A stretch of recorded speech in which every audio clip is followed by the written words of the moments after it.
What's going on, my beautiful people? My name is Brian Mitchell. And I'm Davin Brown, and this is Aimintentreason. This channel is tailored towards sitting down with some great entrepreneurs and figuring out exactly what does it take to get in the mindset necessary to succeed. That's right. We got a chance to sit down with some really great entrepreneurs this last week. And the recent one we just sat down with, Brian's going to give you a little bit of information about who he is and what he's all about. Reed Dudley is the CEO and founder of Youth SportsCenter. And he's heavily involved in the community. He loves what he does, but guess what? It wasn't always easy. It wasn't always rainbows and sunshines. He learned the hard way, and he's still learning. So guess what? I'm looking forward to listening to him and seeing what he has to say. What do you think? Hey, I'm excited about it. Hey, you? How you doing? Hanging in there? Let me have two minutes.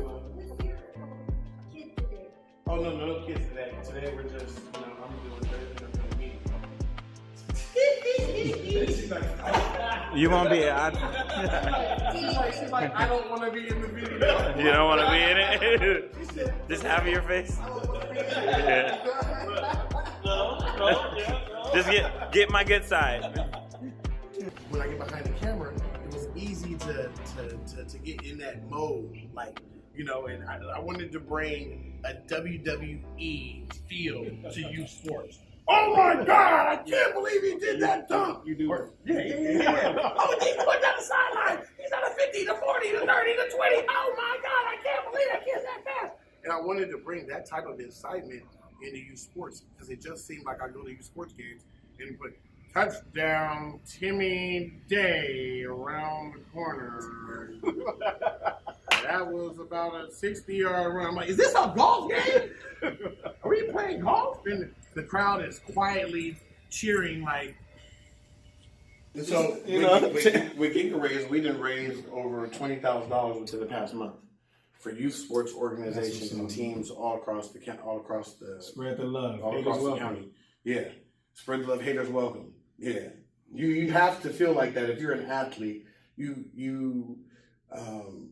You have to encompass the people who talk about you too.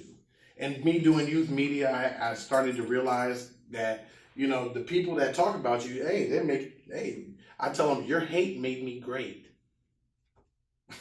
You know what I mean? Because you, as much as we act like, I don't hear the haters, man. I don't see the haters. Yeah, you do. Yeah, the heck you do. Yeah, the heck you do. You do hear the haters, you know what I mean? And they actually either push you or they detour you. And for a lot of people who weren't taught how to deal with hate or how to deal with negativity, growing up as an African American in the United States of America, you're taught to deal with hate at a young age. It's sad, but you're taught to deal with hate as a kid. Either one way or another. Either one way or other. Your parents tell you before you leave the house, don't nobody love you like I do. You know what I mean? Yeah. And you have to build yourself up. But then it's hard to gauge how we grow up, and it's easy to defend it and defend how we grow up, but that don't mean it's right. It's right. Right. You know what I'm saying? And I think we get caught up a little bit too much in defending it and not righting the wrongs. The whole, we black, we gonna stay there. Yeah, we mad. Yeah, we mad. We mad, and we gonna stay mad. We gonna do something about it. And the thing about it is that in the communities, we still have a high tolerance in gangs. And I created the Youth SportsCenter to get kids away from gangs. Man, I appreciate being on the show, man. Absolutely. So, man, let me tell you, Reed, this guy right here is one of the most exciting people I've ever met in my life. Just hearing his voice, score, touchdown, is he taking it up? I love this guy. But here's the thing, he has Youth SportsCenter, and it's funny how some of this stuff started, but I'm not going to give it away. I'm going to let Reed go ahead and take it. Tell us about your stuff, where you come from, who are you, just go in a little bit. I grew up in the southeast side of San Diego, and to my mom Tamisa and my dad Alfred, and both of them respectively. My mom went to Lincoln and my dad went to Morris, which were rival high schools in the neighborhood, and also rival gangs. You know what I mean? At the time, just that the areas were different, and we grew up in a time where, things were just different. And you either, as a kid, you had to pick. You're either going to be an athlete or you were going to be in the streets. So I wanted to create something of my own. And even as a kid, at 11 years old, I think about 1993, I told you I came up with the idea watching Stuart Scott on ESPN. And from then it just spawned on. You know, you started seeing the hip hop generation take over. You know what I mean? So I was born in 1982. In 1993, I was 11 years old. 1993 is the very first year Stuart Scott was on ESPN. That's my guy, rest in peace. Right? You know, and so... so you do your homework. When I seen... I remember the day going home and coming home from basketball practice. It was with a friend of mine. And we were getting ready to get on the video game. And his brother gets on TV. Oh my God, he's cooler than the other side of the pillow. I said, wait a minute, that's a brother talking to me on TV? I was like, why did they let him do that? When they start letting him do that? And that's when I started noticing that sports was going to change. Sports media was going to change. They were going to allow people to be a little bit more freer with what was going on, and they were going to allow our generation to be more involved in the world of sports. And hip hop became a bigger part of sports. And if you think about it, 1993 is pretty much a really crazy time for hip hop and sports. And music, you're talking about NWA, you're talking about Snoop Dogg, Dr. Dre, you're talking about like, you know, Tupac, you're talking about like, you know, everything started to kind of bubble then. Sports and oh yeah, because NWA was rocking Oakland. Exactly. You know, So the Raiders and the Kings and everything. You start to hear, like now you hear Drake say, sports and music is so synonymous because they want to be them and we want to be us. Yeah, and they want to be us. You know what I'm saying? Yeah. It became that, but I remember when it wasn't that. And it did become that. Michael Jordan kind of crept in with a culture and brought in like a new swag. A little, you know, swag. It was it. He walked on the court, chewing gum out, sticking his tongue out. It was like biker shorts. You remember he had the biker shorts, came out with the longest shorts, the wristband. He kind of ushered in an opportunity to open doors for people. A lot of people didn't know Stuart Scott went to North Carolina with who? Michael Jordan. You know what I'm saying? And who else? Who was Michael Jordan's roommate? Spike Lee. So now you're talking about fashion, culture, movies, sports entertainment, business, and you're talking about it. As things progressed, as life progressed, I found myself around 30 years old. Let me see. Around about 28. And on the ends of life, just not living life properly, you know, in the streets. And I found myself without a place to live. So I'm sleeping in my car, and my nephew calls me and goes, hey, you know, you should probably come coach my youth football team. It'll be a good idea. How old is your nephew? Now he's 18, graduated. So he's on his way to college. But he was about 11 then. And he calls me and goes, hey, you should come coach my football team. And I'm like, man, I don't have the means to go coach a football team or do anything like that. He said, it might change your life if you do it, you know. Wait, hold on. Yeah. Pause. So here's an 11-year-old talking to a 28-year-old. Yeah. About life. About life. Okay, so but you know, I mean, that's just how we've always been straight up with him. He was always a very smart kid, intelligent kid. Shout out Brandon Pinkston for his foresight in that. That night, I stayed outside and I thought to myself, I was like, man, I should be able to come up with an idea. My mom told me I was smart enough. I should be able to come up with an idea that changed my life right now. You know, and as I was at the beach, sleeping in my car, I was like, you know, I rethought about the Youth SportsCenter.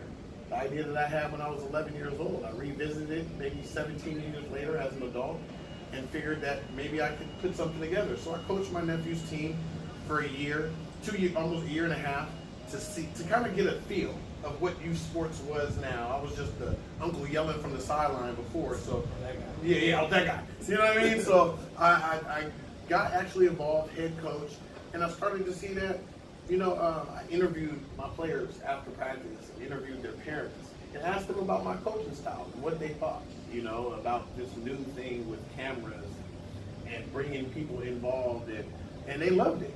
So like that same extension, no matter how hard it gets sometimes, you just always want to say, no, I want to give the very thing that I did not get. Yeah. And you do it with so much energy, and you like, it's almost like psychotic. Like you like, I have to. It doesn't matter what's happening. I gotta give this kid or my son or whatever what I did not get. Exactly. I call it transferring energy. you know. And a lot of people don't understand it. Maybe it's a little over some people's head, you know. But transferring energy is easy. You know, a lot of people wake up and, you know, if you ask them, "How's your day today?" Some people, "Oh, you know, my thing is, I don't have bad days." I just heard you say that. Yeah. I don't have bad days because these kids don't allow me to have bad days. Because there's always somebody who can brighten up my day. I can hear about something bad and have a bad moment. 10 minutes, 15 minutes. Bad moments don't last long. Because there's always something else that's going to pop up and change that. So you can't have bad days dealing with kids. So you live in gratitude all day. Live in positivity, man. Snoop Dogg gave me a really big endorsement. Shout out Snoop Dogg, Snoop Youth Football League. Go watch Coach Snoop on Netflix. Love that. It's a great show. Yeah, Snoop, in one of my very first interviews with him, says, man, somebody needs to hurry up and get this dude his own channel or a network or something, you know. And after that, the deal with Microsoft went through. And now this deal with Giga Race, where it has me in this right here. Yeah, that's this company right here. Shout out Giga Race. It's a fundraising company for youth organizations that helps bring in money to youth organizations. So I wanted to be involved in the sports at every facet. We're helping teams get money. That helps out team moms, coaches that are struggling using their own money. San Diego, we all do. And I mean that's hard when you live in a city where the economic structure is not for middle class. You know, so you have a lot of middle class families that struggle. You know, they have 4 or 5 kids spending the night at their house on a Saturday, and then they gotta drop all those kids off. Gas, food. You know what I mean? And these parents are switching houses every weekend, trying to economically help everybody structure it while letting the kids have fun. So I got with Giga Race because I felt like the company could help organizations like that, organizations that were tough, that stuck together like that. It could help them raise money on a weekly basis to help their organization. That's amazing, bro. Like, and here's the thing. I know you haven't got into like the deep, like every day. I know you're on the grind. Mm-hmm. Like, tell me, give me a day in a life from morning to sleep of Reed Dudley. Well, I don't get to sleep till about 2, 3, 4 o'clock in the morning sometimes. Up watching youth highlights, tapes, answering emails, messenger calls, or just text messages from people who are. No, because I'm, at 3 o'clock. It's 3 o'clock here in California, but it's 6 o'clock in New York. Yeah. So they're up. So there's people who are trying to get their kids' information out from all across the country. They're sending it. They want people to talk about their kids in a positive light. Once I started the Youth SportsCenter, I started to understand that with social media, I could reach places that I had never been. So we have Youth SportsCenter Africa. We have Youth SportsCenter UK, Europe. Youth SportsCenter Canada, Australia. This is a Giga what? Giga who? A Giga Race update from your boy Giga Reed. And it's going down right now, guys. The Giga 500 number snapping this week, guys. That's right. We're 7 weeks into the Giga Race. We're on our way to the Giga National Championship. Right, guys? We're setting this thing up right, going around the country, finding the top teams that want to participate. Who's making money over there? And that's what we're doing right now with these kids, guys. So check us out. We got right now, let me skip you guys past. To the big board we go. Right now, we got Catch the Vision right there, guys. Catch the Vision is up $35 to $30 over Steel Canyon with still 45 minutes left, about 40 minutes left in the tournament, guys. It's going down. Catch the Vision, the golf club, they're up 35. They're only $5. Somebody slap Steel Canyon a hot $10 and boost them up here within the next couple minutes. We got Heisman City over here right now at $100 over Team FCA with 10 right there, guys. This game time they're playing. We got the Malcolm Thomas All-Stars at $25 over the Sand Hills Machine. All right, guys. Then we got America's Finest Sports Foundation up $25 to $10, guys, Woo, woo, woo, woo, woo, woo. Spin that camera back around on your boy. Let me get that. Where's that going? Give me the camera back. Give me the camera back. Where is it at? All right, guys, here we go, and we're back at you guys. So now, who will win that $500, guys? We're narrowing it down. We started off this week with 16 teams. 16 teams into the tournament. We've been doing an 8-man tournament here for the past couple weeks. This week, we bumped it up to 16 teams, and now these 8 remaining teams are left, guys. In about 40 minutes, I'm going to be dropping you guys the 4 teams that will be advancing to the next day, which will be Thursday, and we're probably going to have our championship, looks like, on Friday. All right, guys, it's going down right now. We got Aimintentreason in the building right here. This is my guys. They came through today to interview your boy, Dudley. You guys will see that interview here pretty soon. It'll be dropped, guys. And remember, when you guys hear aim coming at you guys, and they're aiming for you, pew, pew, pew, pew, go get your interview, man, because it's game time, right? So that's what we have right now. Cats Division up 35-30 over Steel. Heisman City with a 100-10 lead over Team FCA.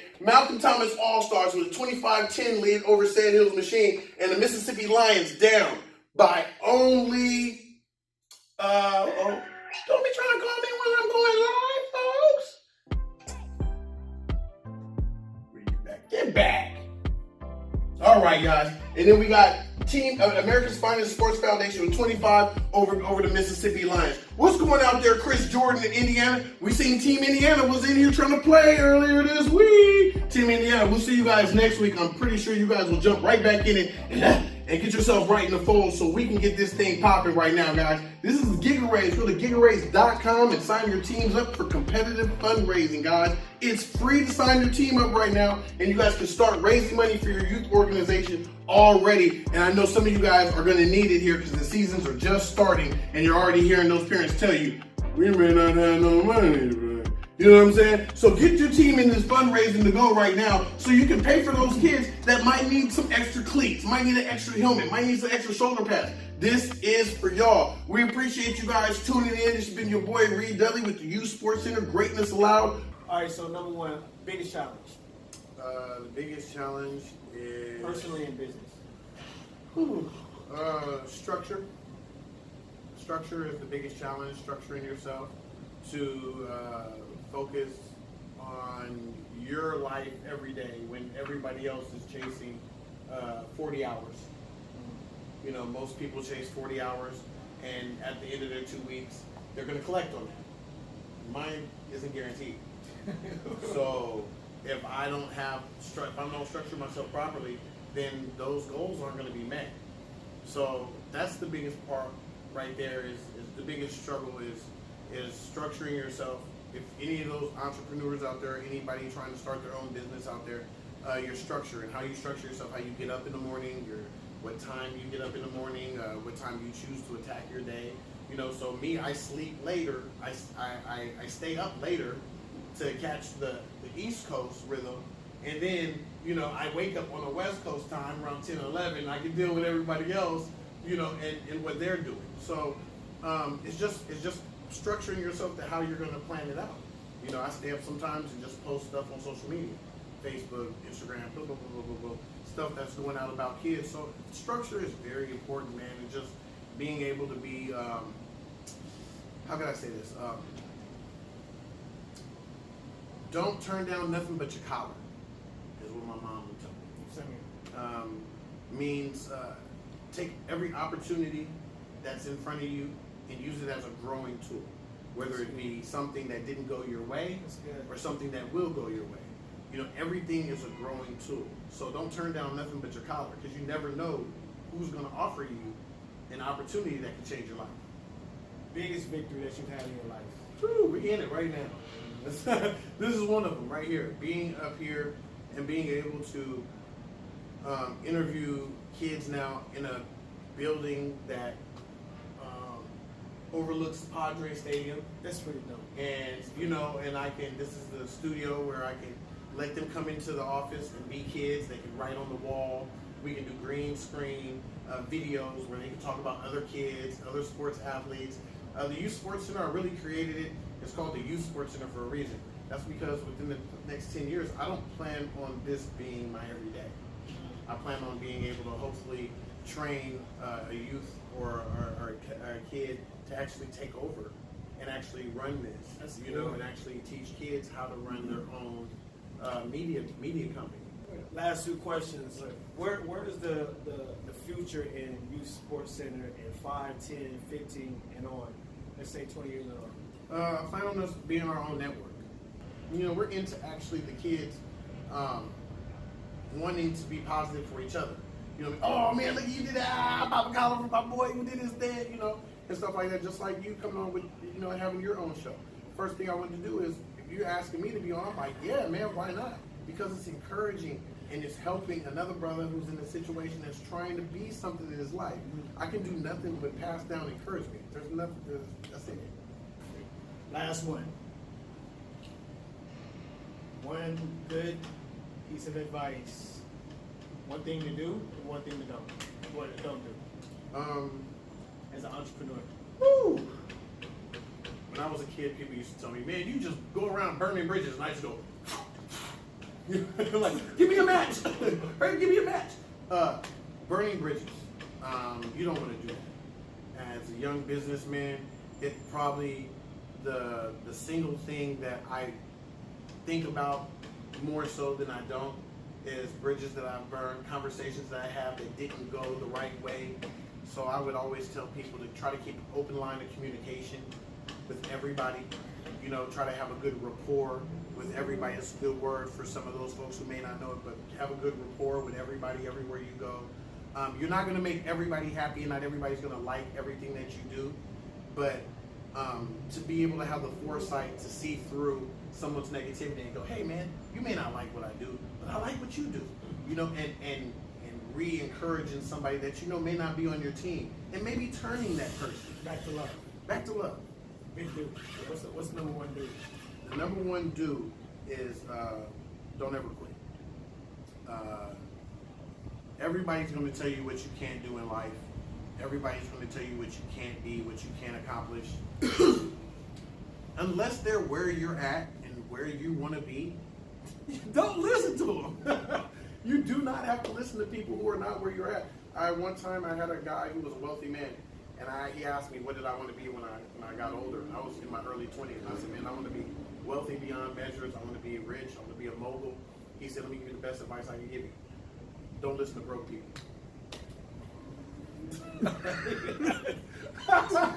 If you want to be rich, if you want to be where you're at, you can't listen to somebody broke telling you can't be there. So immediately I started telling people that I knew or people that were around me that were trying to give me advice. I go, hey man, you a millionaire? You got multiple business all around the country? No, man, actually I don't. Oh, thank you. I appreciate it, man. That means I listen to everything you just said right now. So even though he gave me 2 don'ts, do what he said. So that's the one dude. The do is don't quit. The do is don't quit. Don't ever quit.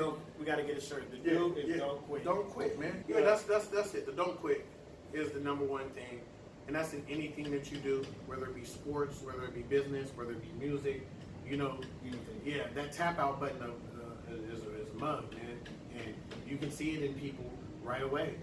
It's just like a good boxer or a good multi-level martial artist. They can tell somebody in there, oh, I'm going to be able to submit him, or I'm going to be able to knock him out, tap him out. This is the look in their face. And in business, it's the same thing. Business is a contact sport. You young entrepreneurs out there. So for you folks out there that's thinking about starting your own business and think that it's going to be all roses and unicorns and rainbows, business is a contact sport. And it gets physical. It gets physical. So here it is. That's it. Reed Dudley in the house, man. I really appreciate you. This is a beautiful view, Thank man. you, bro. Appreciate you, man.